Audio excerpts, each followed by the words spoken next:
আপনি কি জানেন বিশ্বের সবথেকে বেশি কাঁচা তেলের ভান্ডার কোন দেশের কাছে আছে? হয়তো আপনারা ভাবতে পারেন সেই দেশ কোনো আরব দেশ হতে পারে, কিন্তু আপনি জেনে অবাক হবেন যে সেই দেশ আরবিয়ান কান্ট্রি তো দূরের কথা, সেটা মধ্যপ্রাচ্যের কোনো দেশই নয়। চলুন জেনে নেওয়া যাক বিশ্বের 5টি সবচেয়ে বেশি কাঁচা তেলের ভান্ডার কোন দেশের কাছে আছে। এই লিস্টে 5 নম্বরে আসে ইরাক। এই দেশের কাছে total 145 billion barrel crude oil reserve আছে, যা পুরো বিশ্বের 8.4%। 4 নম্বরে আসে ইরান। ইরানের কাছে টোটাল 157 বিলিয়ন ব্যারেল কাঁচা তেলের ভান্ডার আছে, যা পুরো বিশ্বের 9% হয়ে থাকে। 3 নম্বরে আসে কানাডা। এই দেশের কাছে 168 বিলিয়ন ব্যারেল কাঁচা তেল রিজার্ভ আছে, যা পুরো বিশ্বের 9.7%। 2 নম্বরে আসে সৌদি আরব। সৌদি আরবে total 297 billion barrel crude oil reserve রয়েছে, যেটি পুরো বিশ্বের 17.2%। আর সবার প্রথমে আসে ভেনেজুয়েলা। এখনো পর্যন্ত ভেনেজুয়েলাতে 303 বিলিয়ন ব্যারেল কাঁচা তেল রিজার্ভ আছে, যা পুরো বিশ্বের 17.5% মনে করা হয়।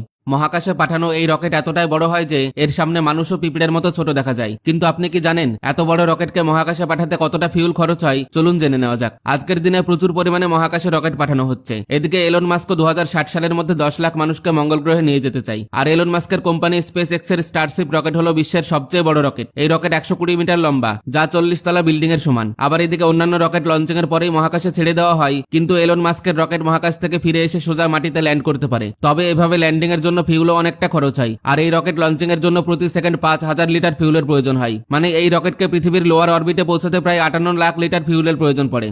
নদীর উপরে তৈরি ব্রিজ তো আপনারা অবশ্যই দেখেছেন, যার উপরে সাধারণত রোড বা রেল লাইন বানানো হয়। কিন্তু আপনি কি জানেন পৃথিবীতে এমন এক ব্রিজ আছে যার উপর দিয়ে নদী বয়ে চলে, এমনকি এই ব্রিজের উপর দিয়ে ছোট বড় জাহাজও চলে। এই ব্রিজ কোথায় অবস্থিত আর এই ব্রিজ বানানোর কারণ কি, চলুন জেনে নেওয়া যাক। এই ব্রিজটি বানানো হয়েছে জার্মানির ম্যাগডেবার্গ শহরে। আর এই ব্রিজের নাম হলো ম্যাগডেবার্গ ওয়াটার ব্রিজ। এমনকি এই ব্রিজটি হলো বিশ্বের সবচেয়ে বড় ওয়াটার ব্রিজ। এই ব্রিজ লম্বায় 918 মিটার, যার মধ্যে 690 মিটার অংশ রয়েছে মাটির উপরে এবং 228 মিটার অংশ রয়েছে এলবে নদীর উপরে। 2003 সালে তৈরি এই ব্রিজ বানাতে 3566 কোটি টাকা খরচ হয়েছিল। আর এই ব্রিজ তৈরি না হওয়ার আগে এইসব ছোটখাটো জাহাজকেও 1200 কিলোমিটার দূর দিয়ে ঘুরে যেতে হতো।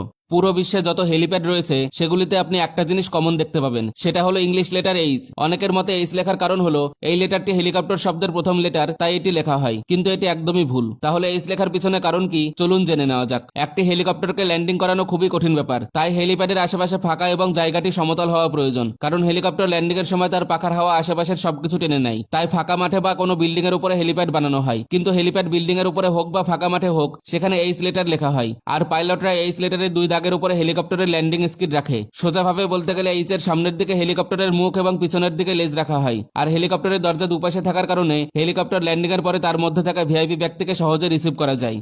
এটি হলো ইউরেনিয়াম। এটি এমন একটি পদার্থ যা মাত্র 2 কিলো যদি আপনি আপনার গাড়িতে ব্যবহার করেন, তাহলে আপনি আগামী 15 বছর পর্যন্ত আপনার গাড়ি ফ্রিতে চালাতে পারবেন। আর খরচ হিসাব করলে পেট্রোলের থেকে কয়েকশো গুণ কম খরচ পড়বে এটি ব্যবহার করলে। কিন্তু তারপরে কোনো দেশ কেন ইউরেনিয়াম দিয়ে গাড়ি চালাচ্ছে না, চলুন জেনে নেওয়া যাক। তার প্রধান কারণ হলো ইউরেনিয়াম একটি হাইলি রেডিও অ্যাক্টিভ এলিমেন্ট। এটিকে যখন ক্লাউড চেম্বারে রাখা হয়, তখন এর মধ্যে থেকে নির্গত আলফা এবং বিটা পার্টিকেলসগুলিকে ক্লিয়ারলি খালি চোখে দেখা যায়, যা মানুষের শরীরের পক্ষে অত্যন্ত বিপজ্জনক। আর ইউরেনিয়াম পেট্রোলের থেকে অনেক সস্তা হলেও আমরা এটিকে কোনো ফিউলের পরিবর্তে ব্যবহার করতে পারবো না। যদি করি তাহলে আগামী 80 বছরের মধ্যে ইউরেনিয়াম পৃথিবী থেকে বিলুপ্ত হয়ে যাবে। ইউরেনিয়াম সবথেকে বেশি ব্যবহার করা হয় নিউক্লিয়ার রিঅ্যাক্টরকে এনার্জি দেওয়ার জন্য, যা ব্যবহার করে সমস্ত বড় ধরনের যন্ত্রপাতি চালানো হয়।